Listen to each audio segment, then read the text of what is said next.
নমস্কাৰ প্ৰিয় দৰ্শক, আমি আলোচনা কৰি আছিলোঁ সূৰ্যৰ বিষয়ে।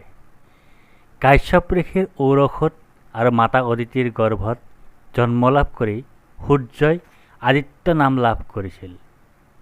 প্ৰিয় দৰ্শক, সূৰ্য আমাৰ সাহস, আত্মবিশ্বাস তথা ইতিবাচক মনৰ প্ৰতীক।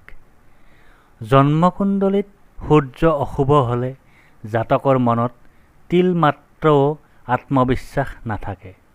সূৰ্য অগ্নিতত্ত্ব প্ৰধান গ্ৰহ। সূৰ্যৰ নিজৰ ৰাশি সিংহ, উচ্চ ৰাশি মেষ আৰু নিচ ৰাশি তুলা।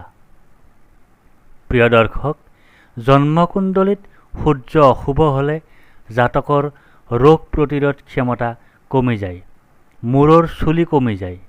সেইদৰে অশুভ সূৰ্য হৃদৰোগ, চকুৰ ৰোগ, মূৰৰ বিষ আদিৰ কাৰক হৈ পৰে। প্ৰিয় দৰ্শক, বিজ্ঞানৰ মতে সূৰ্যৰ ৰশ্মি ভিটামিন ডিৰ কাৰক।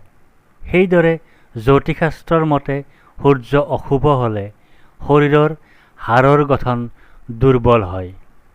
আজিলৈ ইমানেই। পৰৱৰ্তী ভিডিঅ'ত ইয়াৰ পিছৰ অংশ আলোচনা কৰিম।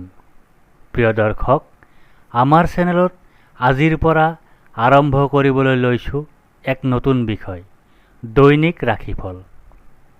আপোনাৰ সুবিধাৰ্থে পিছদিনাৰ ৰাশিফল মাজনিশাই আমি আপলোড কৰিম, যাতে আপুনি ৰাতিপুৱা শুই উঠিয়েই আপোনাৰ ৰাশিফল জানিবলৈ পায়।